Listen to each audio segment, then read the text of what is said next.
Friends, today we are going to talk about a movie in which a girl, after losing her mother, somehow ends up inside that same mother's old horror film. It sounds strange, but that is the biggest specialty of this story. So let's begin. The movie starts with the trailer of an old slasher film, Camp Bloodbath, a place called Camp Blue Finch, where romance and danger go side by side. In the trailer, Nancy plays the guitar, Blake praises her, and Wild Tina makes fun of them. The nights at the camp are hot, the girls are cool, and a devil is hiding in every corner. That devil is Billy Murphy, who can attack at any moment. A line comes that you messed with the wrong virgin. This is Camp Bloodbath, a cult classic made decades ago. Then the scene shifts to the real world. The heroine of our real story is Max, a young girl who is sitting in a car with her mother, Amanda Cartwright. Amanda is an actress who played the role of Nancy in Camp Bloodbath 20 years ago. Amanda has returned from an audition and is telling Max that the casting director recognized her, but only because of Camp Bloodbath. Amanda is frustrated and says that if Max becomes an actress, she should not do a slasher film. Max laughs and says no one will see her dead in a movie. The actress is her mother. Amanda proudly says that she is not an actress, she is a movie star. Both of them plan to go to Mel's Diner. The conversation continues in the car. Amanda tells her that the electric company's $174.88 bill has to be paid by next Monday. Then she mentions a man named Frank who had promised to take her to Palm Springs, but he neither sent a message nor a text. Max is not surprised. Amanda says that she talked about an exclusive relationship, but he does not behave like that. Amanda becomes sad and says that maybe Max thinks she is a total zero, but Max comforts her and says forget Frank and his shady hotel. Amanda feels good that her daughter is taking care of her. She asks where that little girl went who used to dance with her in the backyard. Max laughs and replies that she has grown up and is now thinking about where the $174 will come from. Just then the song Bet Davis Eyes starts playing on the radio. Amanda gets excited and says this is their song. Max says they need to calculate the bill, but Amanda starts singing along with the song. Max calls her a dork, but the mood is lovely. Amanda says something emotional, that everything in her life went wrong, but by having Max, she did everything right. She says that she loves Max very much. This is a very beautiful moment between mother and daughter. But friends, that was the last happiness. What happens after this changes Max's life forever. The scene shifts to some time later. Max is now living with her Aunt Pearl. Her mother, Amanda, is no longer in this world. Max's best friend is Gertie, who is actually her stepsister. Gertie asks Max what Chris meant when he invited her to study. Max says she is only going so she does not fail in classics. Gertie tells her that Chris has broken up with Vicky, and Vicky is in a very bad state. She posted a veiled suicide note type poem on Facebook. Gertie keeps reading it again and again and laughing. Max says just keep moving forward. That is what her therapist tells her. Gertie asks if the therapist helps, so Max explains that she is a physical therapist, so it does not help much. Then in restaurant there is a discussion about the myth of Persephone. Max explains that Persephone is the daughter of Zeus. She ate pomegranate seeds and Hades kidnapped her to the underworld. Chris adds details that Hermes had said to keep looking forward or else you will be stuck here forever. Chris offers to give her notes and tries to get closer to Max. Just then Duncan stops Max. Friends, this is Duncan, an over-enthusiastic boy who is a hardcore fan of Camp Bloodbath. Duncan calls himself the assistant general manager of Varsity and says that the Bathmaticians, meaning the fans of Camp Bloodbath, are very excited because he told them that Amanda Cartwright's daughter is his stepsister's best friend. Gertie corrects him that she is the stepsister. Duncan emotionally says that when his dad told him he was going to get a sister, he cried, but he did not want a sister like this. Duncan explains that Camp Bloodbath is the granddaddy of campsite slasher films, a cult classic with amazing production design, insane music, and over-the-top acting. He explains that Max's mother played the role of Nancy, a shy girl who gives her to a jock, and then Billy Murphy comes and cuts her up on a waterbed. Max refuses, but Duncan offers that he will do all of Max's classics assignments in return, papers, homework, everything. Gertie had told him that Max is failing. Max finally agrees. When they reach the theater, Gertie says how fun it will be to be stuck in a movie theater with nerds. But the real fun was that today Chris ogled Max. Max blushes and says Chris is a giant, she would need stilts to kiss him. Just then Chris himself comes there and says he came to give moral support. Gertie excitedly says she is going to get popcorn. Chris looks at Max's mother's picture and says she was gorgeous, then apologizes that it was a weird thing to say. Max tells him that today is her mother's death anniversary. Chris does not know what to say. Max says at least she will get to see her mother, even if she is running away from a psycho. Just then Vicky arrives. Friends, this is Vicky, Max's old friend who has now become a mean girl. Vicky is with a boy named Tyson, and says that Tyson is so funny that his abs got shredded from laughing. Duncan asks Max to sit in the Q&A, but Max refuses. Vicky calls Stanford and Cornell her safety schools and says that thanks to Adderall, she was able to come out tonight. Chris asks Max if this is happening because of the anniversary. Max says yes. Chris says he has a good memory, not just because of Adderall. He makes a plan to put M&Ms in the popcorn so that every handful feels suspenseful. Vicky follows Chris. Gertie says in irritation that Vicky is the worst person, a living nightmare. Inside the theater, Duncan welcomes Max and starts worshiping her. Max calls him weird. Then the movie begins. The familiar opening of Camp Bloodbath starts playing. Max sees her mother on the screen. Chris asks if she is okay. Max says yes, it happened a long time ago. In the movie, Billy Murphy's backstory is shown, how decades ago Billy came to the camp. Everyone bullied him, called him ugly and different, and one summer the counselors played a cruel prank on him. Just then, something goes wrong in the real theater. A character named Kurt says something on the screen, but the real problem is that a fire breaks out in the theater. The exits are blocked. Max shouts and asks Duncan if there is an exit behind the screen. Duncan says yes. Everyone runs. Max tears the screen and tries to escape through it. And friends, from here, the story completely changes. When Max and her friends cross the screen, they do not come out of the theater, but reach a forest instead. Max, Chris, Gertie, Vicky, and Duncan are all confused. No one understands what just happened. Vicky says this is the scariest thing she has ever seen. Duncan is worried about getting poison ivy. Just then, someone comes and asks which way to Camp Blue Finch. It is Tina, the same character from the movie. Everyone is in shock. Vicky says she is having a psychotic episode. Duncan thinks maybe it is a collective dream. Gertie says maybe they all died, and this is heaven. Vicky taunts that Max is Jewish, so this cannot be heaven. Tina comes again, asks the same question. Then a third time, the same line, as if a loop is running. Duncan counts down, and each time Tina resets. The fourth time Tina comes, Duncan says they are counselors and asks for a lift. Tina lets them sit in her van. On the way, Tina says that so many counselors have never come before. She comments on their clothes and says they are disgusting. Gertie makes a sarcastic remark about her crop top. Tina shamelessly says that she packed the basics: bikini, mouthwash, diaphragm. When they reach Camp Blue Finch, Max comes face to face with Nancy for the first time. And friends, this is not an ordinary moment. Nancy is the same character that Max's mother Amanda had played. Nancy lovingly asks Max if it is her first time away from home. She must be missing her parents. Tears fill Max's eyes. Nancy says that this summer will change her life. Blake praises Nancy's guitar, and then everyone realizes that they are inside the movie. Duncan confirms that this is 1986. Their homes do not exist yet. They themselves do not exist. Duncan says that his parents have not even met yet because he was an unplanned child. Kurt flirts with Tina. Duncan explains that Mimi is in the forest, and according to the schedule, she will hook up with a hiker and then be killed.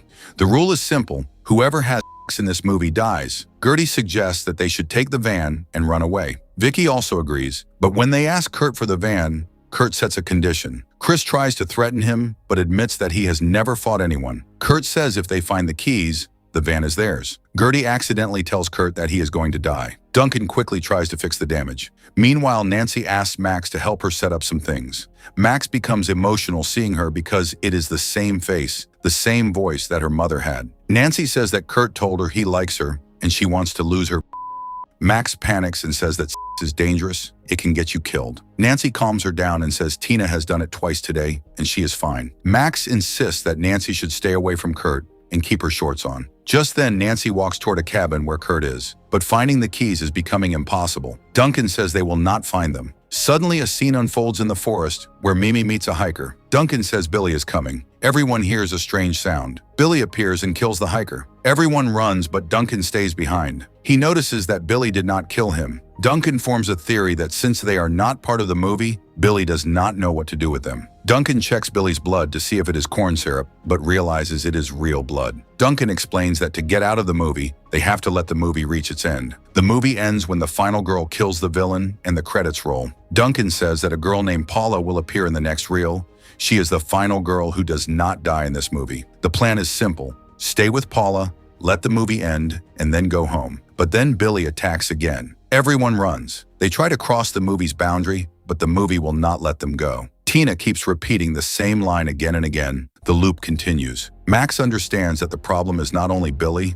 the movie itself is keeping them trapped. At the camp, the counselors are singing a song. Max says that Duncan is dead, Everyone has to be warned. Vicky wants to find chainsaws and big knives. Gertie is scared. She does not want to die here. Then Paula arrives. Friends, this is Paula, the movie's original final girl, strong and fearless. Kurt flirts, but Paula rejects him by calling him. Duncan confirms that this is Paula, the final girl, the one who will kill Billy. Max assigns roles to everyone. Vicky has to stay with Paula and Tina, Gertie with Blake, Chris with Kurt. Max herself wants to stay with her mother, meaning Nancy. Vicky taunts that this is Nancy, not Max's mother, and this delusional behavior will get everyone killed. Kurt and Blake talk strangely. Chris warns Kurt that if he says anything wrong about Max, the result will be bad. An emotional conversation happens between Nancy and Max. Max tells her to stay away from Kurt. Nancy says Kurt told her that he likes her, but Max reminds her of the same thing her mother Amanda used to say, that they say it but they do not act like it. Nancy says she is a total zero. She just wanted to feel grown up and special. Max says she is special, at least to her. Nancy asks who Max is. It is a heartbreaking moment. Just then Kurt comes and the situation becomes complicated. Billy's voice is heard. Max shouts to lock the windows, close the curtains. He can see. Everyone is panicking. Max starts telling everyone about Billy Murphy. And the moment she tells Billy's backstory, something strange happens. Everything turns black and white. Vicky asks if she has become colorblind. Duncan screams that this is a flashback. A narrator's voice tells Billy's story, how the counselors played a horrible prank on him, how he got third-degree burns, how in the burn ward his fear turned into hatred, how he made a mask to hide his scars, and how he came back and killed 8 counselors, 1 counselor for each month he spent in the hospital. As soon as the flashback ends, everyone runs toward the car, but nothing happens. It becomes necessary to tell Nancy the truth. Max explains to her that no one can leave until Billy dies. Nancy is confused. Max says she wants to save her because Nancy is her first friend. Everyone runs to the van. On the way, they find Duncan alive, but the happiness does not last long. Kurt and Paula are in the car. Kurt talks about going to a hotel. Suddenly, Billy attacks and Paula is killed. This is a big twist. The one and only person who could kill Billy is now dead. Vicky screams that they were never alive, never real. This is just a movie. Now they need a new plan. Duncan explains that in this movie, to kill Billy, there must be a virgin final girl. Vicky volunteers, but there is doubt about her. Gertie admits that she is not a either, last summer with a boy named Jerry. Nancy also offers that she can become the final girl because she did nothing with Kurt. But Vicky cruelly says that Nancy cannot be the final girl. It is not in her DNA. She is the shy girl with a clipboard and a guitar. Her job is to have sex and die. She is part of the body count. Hearing this, Nancy breaks down. Finally, everyone looks at Max, who is the only true virgin in this movie. Nancy asks Max privately if she is really going to die. Max says yes. Nancy sadly says she will never grow up, never fall in love, never have children. Her dream was that after college she would meet a boy, have a daughter, and if that daughter ever needed her, she would do anything for her. Nancy says she would have been a really great mom. Tears fall from Max's eyes because this is exactly what her real mother had proven true in her life. Together they make a plan. Vicky says now they have to fight. She wants a pro-style offense that Billy will not expect. The plan is called Operation Trap. Tina will be the bait. She will lure Billy to a slumber party. Before this, Vicky apologizes to Gertie that in junior high she gave her the nickname Ba-Chunk-a-Dunk and stuck bacon on her locker. Gertie also confesses that she spread a rumor that Vicky had some strange disease. Then Vicky opens her heart to Max. She says that when Max's mother died, Max completely shut down and cut Vicky out of her life. Vicky missed her a lot, and when Max and Gertie became best friends, she became jealous and started doing bad things. Vicky admits that she became a but says she always respected Max because Max was always brave. She says Max has to be brave again. Vicky also knows that she is the mean girl of an 80s horror movie, and after the midpoint, her death is almost certain. Tina is given strict instructions that she should not take her clothes off until she is told no.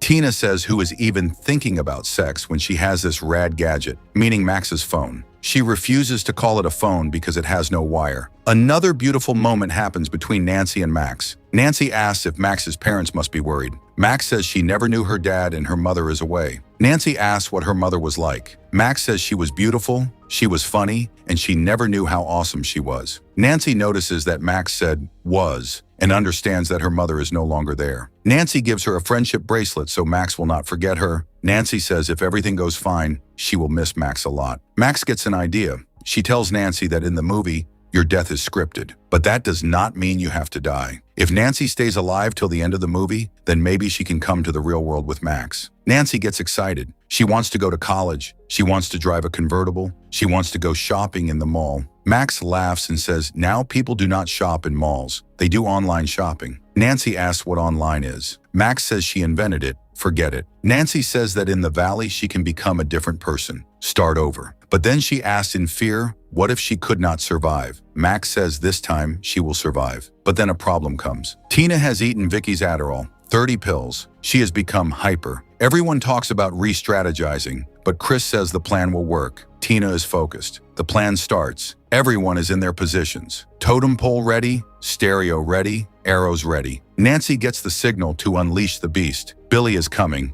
Everyone's breath stops. Someone shouts that he is very close. Tina panics. Gertie cuts the rope. Max tells Gertie that she loves her. Then everyone runs into the kitchen, but the door gets stuck. Nancy gets trapped. Max screams. Nancy says it is okay. Just go. Slow motion starts. Duncan shouts to trigger the flashback. Max tells Nancy to tell Billy's story again. Nancy tells it, and everyone enters the flashback. There they see Billy hiding in the outhouse. Duncan excitedly says he can hear his voice. Billy runs toward a cabin that Duncan has never seen before. Duncan shouts to end the flashback. Max tells the end of the story and the flashback ends. But after they come back, a terrifying truth comes out. Nancy is injured. Max runs to her. Chris says she is gone. Max screams, no, she is alive. She has survived this far in the movie more than she ever did before. Vicky says she is not real. Nothing is real. But Max refuses to believe that. Nancy says she does not want to die alone. Max says no one will die tonight. She knows where Billy took Nancy. Max goes to find Nancy. Billy is standing right there. Max screams, get up. Chris takes Max to a safe place. Nancy says Max is not the final girl yet because Nancy is still alive. Nancy wants to sacrifice herself so Max can become the final girl. Max cries and refuses. Nancy says she is already dying. Max has to survive. Max says no. This is not her story. She is the shy girl with the clipboard and the guitar. Nancy says Max herself said she could change. Nancy says she is not scared. Max cries and says she wanted to save Nancy. Nancy says Max did save her. Just by letting her stay here with her, she never felt so real and alive before. Max says, no, Mom. You will go home with me. Your name is Amanda Cartwright. You live in Encino. You like Bette Davis Eyes and Mel's Diner. You wanted to become the biggest movie star in the world, and you had a daughter. Max, with her voice cracking, says you have a daughter. She says she will not go back without her. She does not want to lose her again. Nancy lovingly says she is not lost. She is right here. Max will always know where to find her. But Max has to let her go. Nancy says, bye, Max, I love you. Max cries and says this is what she could never say to her real mother. Chris says, don't worry. Wherever she is, she knows. Now Max has become the final girl. The song Bette Davis Eyes starts playing, the same song that belonged to Max and her mother. Max stands in front of Billy. An epic battle happens. Max kills Billy with his own machete and says, you messed with the wrong. This is the same dialogue that was in the movie's trailer. Billy is finished. The movie ends. The credits start rolling. Everyone feels a sharp jolt. Chris says, hold tight, and friends, the next scene is in a hospital. Max is unconscious. Gertie and Duncan are eating hospital food. Duncan praises the tapioca pudding. Gertie says it is disgusting. Duncan says he does not even like tapioca. He is just eating his feelings. Just then, Max's eyes open. Everyone becomes happy. Max asks where they are. Chris says they are home. Max asks if it was a dream. Duncan says absolutely not and shows his machete wound that some incompetent doctor stitched up. Duncan is worried about tetanus because the machete had rust on it. Gertie says, Duncan, I love you and I am happy you survived, but do you even hear what you say? Chris and Max look at each other. Chris feels like a high school jock giving her a promise ring. Just then in the hospital, a doctor and a nurse start flirting. Duncan excitedly shouts, the sequel! He says the sequel is much cooler than the original. Bloopers start playing where actors forget their lines, laugh, and make mistakes. Friends, the story ends here, but there is a very deep meaning hidden in it. After losing her mother in real life, Max found her again inside the movie. She got the chance to say everything she could never say before. And when Nancy sacrificed herself, Max learned that letting someone go is also love. So think about it. If you got one more chance to meet someone you have lost, what would you say to them?